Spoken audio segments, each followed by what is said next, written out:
Tout d'abord, merci de votre présence et merci à tous ceux qui ont participé à l'organisation de cette conférence importante. Importante parce que c'est un nouveau règlement contrôle qui est en train de se préparer.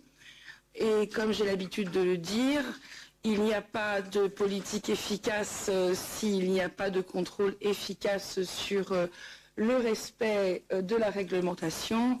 Et donc, c'est ce que nous essayons de faire sur la proposition de la Commission au sein du Parlement. Et bien évidemment, les parlementaires que nous sommes sont très curieux et très intéressés par tout ce que nos orateurs pourront dire. Je voudrais pour commencer resituer ce que sont les objectifs de cette nouvelle réglementation contrôle, en tout cas de mon point de vue. Madame la représentante de la DG Marais, vous direz sans doute quels sont les objectifs du point de vue de la Commission. Mais pour ce qui est du Parlement, en dehors, comme je viens de le dire, d'une efficacité du contrôle pour le respect de la réglementation, nous avons d'autres objectifs, l'efficacité du respect de la politique commune des pêches. Et en premier lieu, alors je vais aller très vite, il y a trois objectifs de mon point de vue. Trois objectifs majeurs. Le premier objectif, c'est l'harmonisation dans l'ensemble de l'Union européenne du contrôle des pêches. Pourquoi? Parce que le précédent règlement contrôle avait la fâcheuse habitude de laisser, mine de rien, aux États membres un certain nombre d'interprétations avec toute une série de conditionnels, les États membres coude, canne, bref, toute une série de might, de termes conditionnels qui finalement permettaient à chacun des États membres d'apprécier l'interprétation du contrôle. Et les conséquences, alors ça pourrait comme ça paraître après tout pas plus mal d'avoir une forme de flexibilité dans les termes, sauf que la concrétisation de ce conditionnel aboutissait à ce que les pêcheurs aient l'impression que le contrôle était différent sur l'ensemble de l'Union européenne et que, j'ai l'habitude de dire, l'eau était plus bleue de l'autre côté de leurs eaux territoriales et qu'ils n'étaient pas soumis partout à la même rigueur, à la même efficacité du contrôle. Et ça crée, et je peux vous dire, pour avoir fait le tour de plusieurs ports, de beaucoup de ports européens, ça crée un sentiment d'injustice, d'inéquité, et l'idée que finalement on a une réglementation, une politique commune des pêches, mais qui n'a pas partout la même application. Et donc la nécessité d'harmoniser se faisait sentir de manière forte parce que le sentiment d'injustice, le sentiment d'inéquité a aussi pour conséquence une forme de mauvaise justification du non-respect de la réglementation. Et donc, plus on aura une harmonisation de la réglementation, plus on aura une bonne acceptation de la réglementation et de sa mise en œuvre. Donc la question de l'harmonisation est très importante. La question de la simplification aussi, parce que vous savez, parfois, malheureusement, on n'aboutira pas, et j'en parlerai, à une simplification suffisante de ce règlement, parce qu'il aurait fallu, Madame la représentante de la DG Marais, mais il aurait fallu tout réécrire. Mais parfois, on a un peu l'impression qu'on est, vous savez, dans ces livres jeux de rôle, où quand on commence l'histoire, on nous envoie un coup à la page 56, un coup à la page 322, retour à la page 60. Bref, ces livres de jeux de rôle pour les enfants et les adolescents qui finalement ne donnent pas une bonne lisibilité et une facilité d'accès à la réglementation, en tout cas à son application. Donc la question de la simplification est aussi posée. Et puis il y a un troisième objectif dont on va, je crois, beaucoup parler, celui de la fiabilité et de l'analyse, avant l'analyse d'ailleurs, l'agrégation, l'analyse, bref, le traitement des données, qui est aussi un élément important quand on veut définir une politique publique. Si on n'a pas les données nécessaires, eh bien, on risque de passer à côté des problèmes, et c'est un peu le sentiment que l'on a eu à travers, avec la mise en œuvre de ce règlement contrôle et de la politique des pêches en général.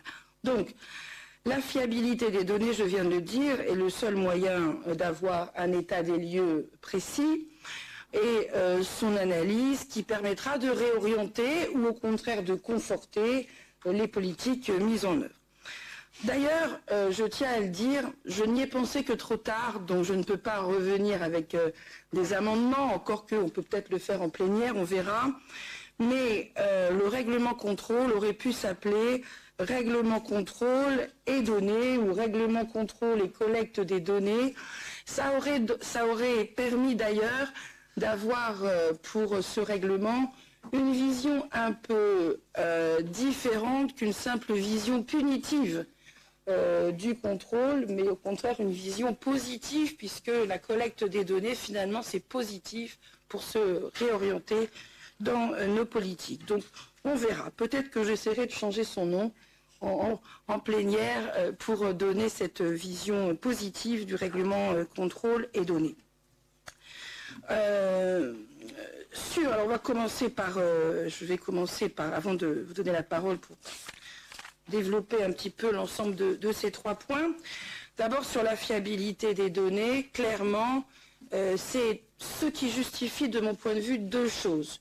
L'une que nous partageons avec la Commission et l'autre qu'il nous faudra discuter avec la Commission. Ce que nous partageons avec la Commission, c'est que la déclaration électronique sur l'ensemble des navires, c'est-à-dire y compris les moins de 12 mètres, est absolument nécessaire, puisque si l'on regarde la flottille, on a 82 000 navires environ sur les eaux européennes, et sur ces 82 000 navires, 70 000 font moins de 12 mètres, et donc si on ne peut pas traiter, et c'est ce qui se passe aujourd'hui, les données papier de ces 70 000 navires, si on n'arrive pas à agréger ces données, si on n'arrive pas à les traiter, alors on se prive de l'essentiel des données et on ne peut pas avoir une politique en adéquation avec la réalité de la pêche en Europe. Donc la question de la déclaration électronique des moins de 12 mètres est tout à fait nécessaire en vue de cette collecte, cette fiabilité des données en notre possession. Deuxième élément, sur ce point on aura sûrement une discussion puisque ce n'était pas la proposition de la Commission, nous pensons que l'agence de contrôle des pêches est la mieux à même d'agréger et d'analyser ces données, d'abord parce que c'est leur métier, ensuite parce que, alors évidemment pas forcément avec les moyens qu'elle a, on verra ça après, d'abord parce que c'est leur métier sur le plan technique, et ensuite parce que nous pensons qu'il faut centraliser en un lieu compétent pour ce faire, qui a toutes les compétences et tous les moyens pour cette analyse. Alors ça nécessite bien sûr plein de choses, un format unique, mais ça là-dessus on est d'accord avec la Commission, mais des moyens supplémentaires évidemment pour l'agence de contrôle des pêches qui aujourd'hui n'a pas du tout les moyens, mais pas plus que la DG Marais, pardon de vous le dire. De ce point de vue, il faudra de toute façon des données supplémentaires, que ceux-ci soient attribués à la DG Marais ou qu'ils soient attribués à l'agence de contrôle. Ce n'est pas vrai qu'on peut agréger, traiter, analyser des données sans moyens humains. En tout cas pour l'instant, peut-être qu'un jour il n'y aura plus du tout de travail humain et que les machines feront tout. Mais enfin, à ce stade de notre vie politique et de notre civilisation, on a encore besoin de moyens humains. Ensuite, deuxième point sur la simplification, cette fois-ci, sur la simplification, j'attire votre attention. Il ne faut pas que ce nouvel objectif soit à la charge à la charge économique et financière des pêcheurs à qui on a déjà beaucoup chargé la barque, c'est le cas de le dire, ces dernières années. Et donc, il faut pour ce faire, en tout cas pour les moins de 12 mètres, des outils très simples, des déclarations très simples, des formulaires très simples, un logiciel d'une simplicité enfantine, sur smartphone, puisque tout le monde a un smartphone, ne pas les obliger à avoir d'autres outils, d'autant qu'on s'adresse à de petites embarcations, parfois à très petites embarcations, qui n'ont pas forcément d'habitacle et à qui on ne va donc pas demander des moyens électroniques surdimensionnés. Et donc le smartphone est un très bon outil. Il y a déjà plusieurs pays d'ailleurs sur certaines côtes qui l'utilisent, donc nous pensons que c'est la bonne solution. Et en tout état de cause, l'objectif est quand même d'éviter les complications pour les pêcheurs. De ce point de vue, je tiens à dire d'ailleurs que c'est sûrement plus simple qu'une déclaration papier, contrairement à ce que j'ai entendu et qui est quand même l'obligation actuelle. De même d'ailleurs, ça sera le cas pour la surveillance, enfin le monitoring, surveillance, je dirais, géographique.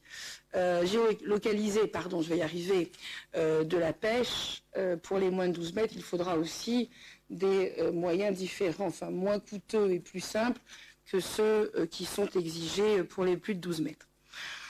Et puis, autre proposition, mais je vais très vite, une proposition que nous avons au Parlement travaillé avec l'Agence de contrôle des pêches, qui est un accès pour les pêcheurs à un site simplifié, et en temps réel pour les capitaines afin qu'ils puissent connaître en temps réel sur le lieu de pêche les droits, obligations, interdictions et autres qui leur sont dévolus en fonction du lieu, de leurs engins, de la période, etc. etc.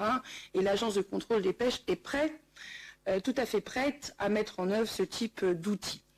Enfin, je terminerai avec l'harmonisation, qui est de mon point de vue un des points centraux du rapport, comme je l'ai déjà évoqué. L'idée, comme je le disais, est de recréer la crédibilité du règlement contrôle qui aujourd'hui laisse, comme je le disais, une grande part à l'interprétation au niveau national, au niveau des États membres et qui suscite ce sentiment. Parfois d'ailleurs, c'est un sentiment qui n'est pas forcément légitime, mais en tout cas, qui est un ressenti puissant et dévastateur d'inéquité et d'injustice. Enfin, réduire pour ce faire les marges de manœuvre des États membres. Je sais que ça ne va pas faire l'unanimité avec le Conseil non plus, mais bon, nous sommes trois institutions, nous devons discuter toutes les trois, nous aurons parfois des désaccords avec la Commission et des accords avec la Commission et parfois avec le Conseil. Tout ceci doit se faire en bonne intelligence. Voilà pour l'introduction. Donc, et bien sûr, alors nous avons un vote en commission de la pêche sur le FEAMP à 14 heures, donc nous ne pourrons pas, avec et les mesures techniques et la fameuse pêche électrique dans les mesures techniques que je ne veux absolument pas manquer, n'est-ce pas Ricardo? J'imagine toi non plus. Et donc nous serons obligés de vous quitter à 14 heures, mais vous pourrez continuer à poser des questions aux intervenants à ce moment-là.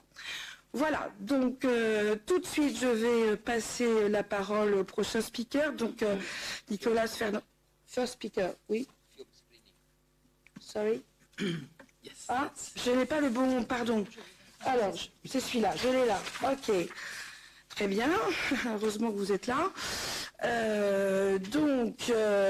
Nous avons d'abord un film sur la petite pêche côtière et le suivi, justement géolocalisé de la petite pêche côtière.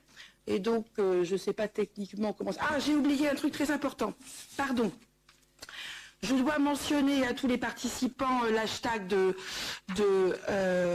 cette réunion, pour ceux qui voudraient en profiter. Donc c'est hashtag Fisheries Control, ou alors j'arrive pas à lire, hashtag 100 Watch, c'est ça? IUU Watch. IUU, ah sorry, IUU Watch, ok. Voilà les deux hashtags pour cette réunion. Et donc maintenant le film, je crois. Non, vous présentez le film d'abord. Exactly. Okay, thank you.